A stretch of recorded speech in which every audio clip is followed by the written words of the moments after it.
fucking make situations hot and heated, and you know exactly what the fuck I'm talking about when you go into a bathroom and you're like, why the fuck am I hard? Anyways, it's interesting to be in that and to have that experience as a trans man, because like I've been able to turn it on, turn it off by adding hormones or taking hormones away. And I can tell you flat out, like, there are men's mental health issues that also are being dealt with, and they also suffer from misogyny themselves. And that's the craziest misogyny thing. against each other often. Even women perpetuate the misogyny on them. It's like, oh, you got to be this way, you got to be that way, you got to be 5 whatever, 6 whatever. No, dick size, this, that, and the other. And it's like men suffer from it too. And I remember you were telling me before we got on, it's like, what is the purpose of our voice? Why the hell are we doing all this shit? What are we doing it for? My hope in the long run, for at least my particular path in life, is to really bridge the gap between men and women and the understanding of it. Because I have experienced childhood as a woman, and what happened with Imani Khalif is exactly what I experienced as a child, because they were like, that's a man, because I was like 6 feet tall in, 5th grade, and they were like, what the so like I experienced that as a child, but I also experienced the hardship of what it actually is to be a man. I have a wife, I have the experiences that all that come with that, the trials and tribulations of providing as a man and showing up as a man, protecting as a man. All of that shit is also hard and also not discussed. So that's why this red pill content comes out, and I kind of understand the angle of where they take these young men and be like, hey, we're going to help you. We're going to solve this shit. But as a trans guy, I want to be like, hey, that is actually not what women want. I got a vagina. Listen, let me show you, and I want to fucking help guys out too, because the violence, again, that's perpetuated in the world comes from the duality of women being misunderstood and men being misunderstood simultaneously. But women have, right?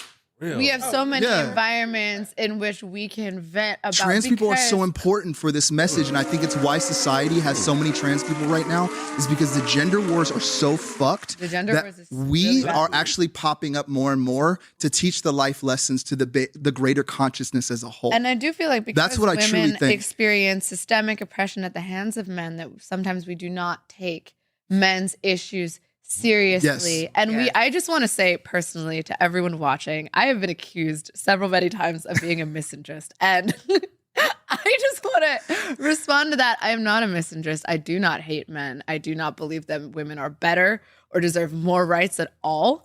But I do take issue with a pattern that I have witnessed in which men will be facing very real and very serious hardships and concerns and ostracizations based on their identity. And instead of externalizing that in a healthy way of trying to connect with other men and bridge those gaps, they will externalize it in a way that is attacking and dehumanizing women. That is the issue. It is not your hardship. It is not your struggle. We want to help you. We want to help you. We love you.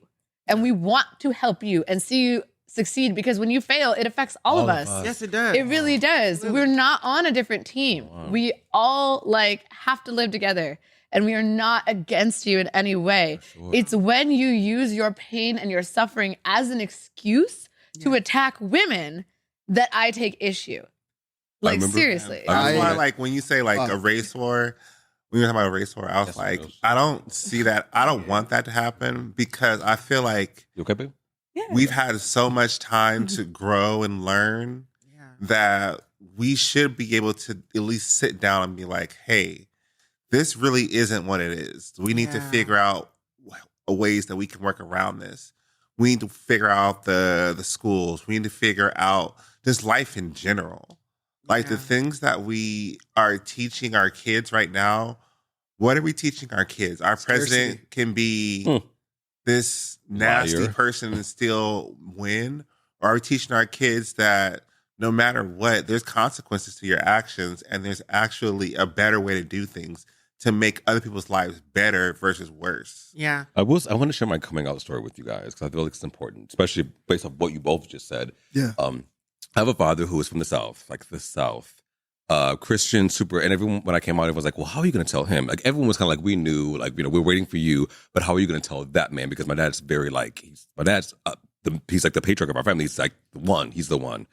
And we're very close. I remember I told my dad when I was in college, I came out to him and I was like, Daddy, whatever. And he said to me, he goes, again, I was afraid. He's like, I tell you kids all the time, he's like, I had you. I know every single thing about you before you know it about yourself. My daddy and I are like this because he was like, I'm not going to take all of this like past trauma of whatever I've been through with my, my religion and my being from the South. And I'm not going to project that onto my son. That's my baby. I love him. That's mine.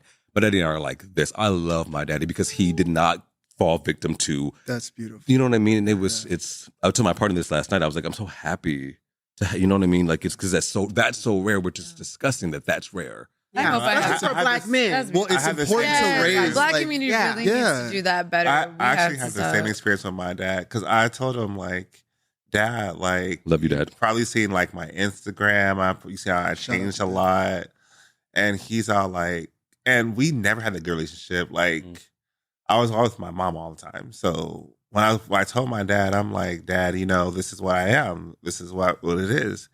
He's all like, baby, you always had a good head on your shoulders. You've always been accomplished in everything that you do, no matter what it is. And you've always made your own way. And I love you no matter what.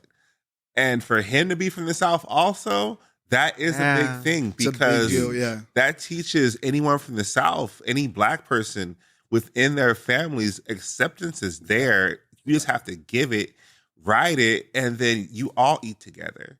No matter what, we all going to come to the same home. We all want to come back to the same people. We all going to make money. We all going to win together. But when you take that option and be like, I don't want to deal with these people, guess what? Now I'm winning without you. And when I win without you, I'm going to win big. Yeah. Oh, for sure. Like I'm going to win the lotto up in here. And then when I win that lotto, guess what? You're left in the back. I'm in the front. And anyone who was with me during that point is going to win with me. Period. I love that we all understand the importance of unity. Like in this room, I genuinely appreciate that.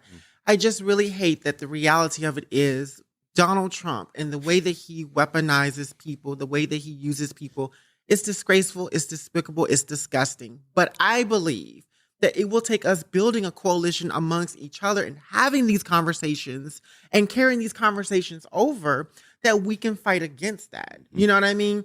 Like as a trans woman, I just think about where I am in society now, especially being a black trans woman.